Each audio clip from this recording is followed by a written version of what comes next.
After very dismal growth numbers, a sudden flurry of activity by the government, the Prime Minister chairing a meeting to give a push to the infrastructure sector, something he hopes will help bring India back on the growth trajectory. Hello and welcome to We Mean Business. On the show we ask, can the Prime Minister's words turn into action? Let's take a look at the guests we have on the show today. We've got Mr. Gajendra Haldia, advisor to the Deputy Chairperson of the Planning Commission, joining us. So we've also got from Hyderabad, Mr. K. Venkatesh, Chief Executive and Managing Director of L&T Infrastructure Development Projects. From Mumbai, Rajiv Agarwal, Managing Director of SR Ports. And with me here in the Delhi studio, Mr. Vinayak Chatterjee, Chairman of Feedback Ventures in Feedback Infrastructure Services, and Mr. Pradeep Singh, Managing Director of IDFC Projects. Also joining us later on the show will be Mr. Piyush Goyal of the BJP. But first, let's take a look at some of those ambitious targets that have been set by the Prime Minister in that very critical meeting on the infrastructure sector earlier this week.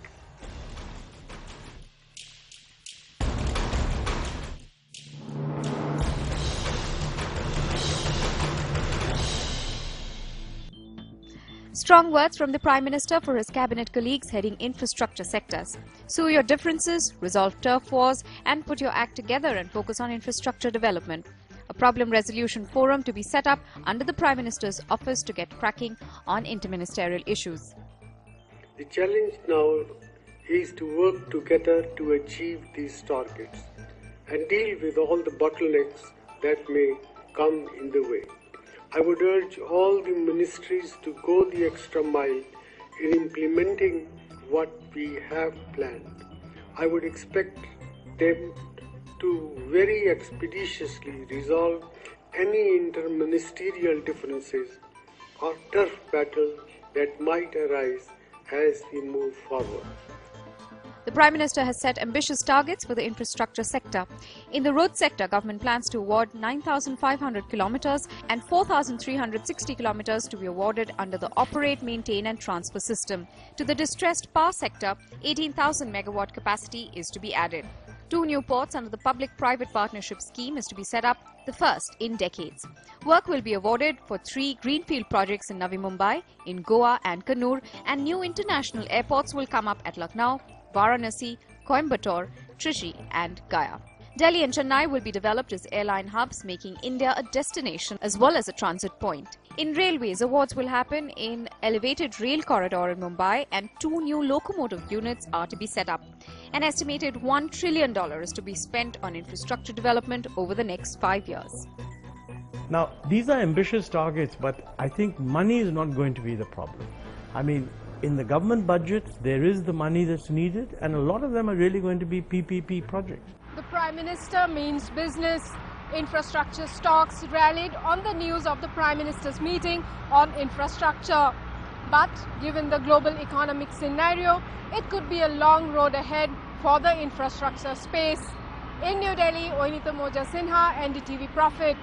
All right, so the government means business when it comes to the infrastructure sector, and on We Mean Business today, we're trying to ask if his words can really turn into action on the ground. Mr. Gajendra Haldia now joins us. He's with us on the show only for a short while. Mr. Haldia, the initial reaction we've got from just about everybody we've spoken to after that very crucial meeting is the targets are way too ambitious, almost impossible to achieve.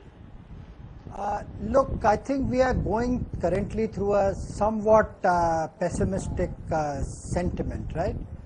But I often try and explain to people that infrastructure is only marginally impacted by the ongoing sentiment. Infrastructure is a long-term business. So when you ask people to bid for infrastructure projects, they don't bid taking a position on 1 year or 2 years. They take a long-term position. Now, if you ask for, let's say if you invite bids for Chandigarh airport or Goa airport, I don't believe that you won't get robust competition. You will, because there are many people who are keen to bid and take on these projects.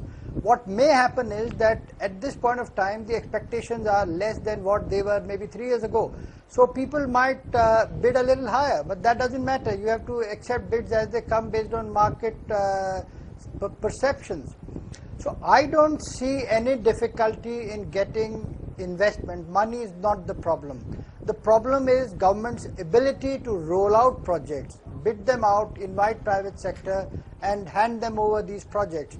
There is a lot of pent-up demand. There is a huge infrastructure deficit. So I think we have enough demand. We have a lot of demand, robust demand, unmet demand. And so getting investment is not the problem. The ability to roll out the projects is the problem, and that is what the Prime Minister and his colleagues are trying to address. Right, the Prime Minister and his colleagues trying to address a number of issues, but what remains critical, Mr. Haldia, is the fact that the government is facing a number of problems with regard to the infrastructure space in particular, and some he's highlighted himself in that very critical address. One remains the kind of turf battles that we're seeing within ministries, the interministerial issues that are cropping up. Also issues like land acquisition, environmental clearances, those issues will not be resolved overnight. So unless we're addressing the larger critical issues, talking about structural reforms, where is the guarantee that infrastructure can take off this time around?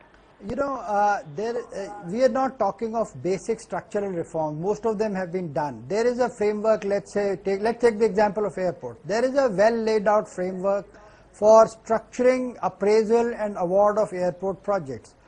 Now all you need to do is to initiate that process. So if the Civil Aviation Ministry were to start the process for award of let's say Navi Mumbai Airport, it will happen in a couple of months' time.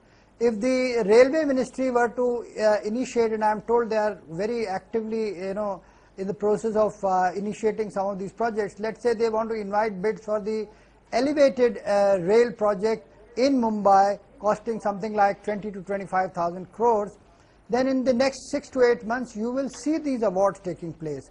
Let's take the case of the Translink, Sea-Link in Mumbai costing 10,000 crores.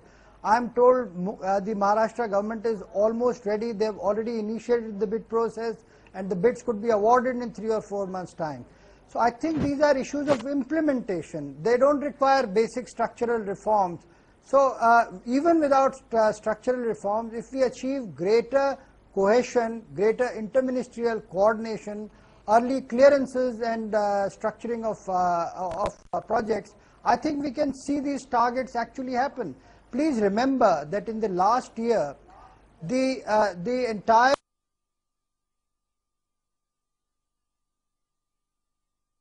kilometers in national highways. NHAI did it and several state governments were assigned to do this, and it happened. So if in the previous year we could do 9,000, I see no reason why we can't do 9,500 in the current year. So these are doable targets. All that is required is government being more proactive, which is what we are seeing now. Do you have the NDTV Profit app? All the markets, all the news and your own homemade, ready-made portfolio available there for you. We will right now answer what you should sell, what you should buy when markets are down. Download at ndtvprofit.com/apps. Get the best app from the channel you trust.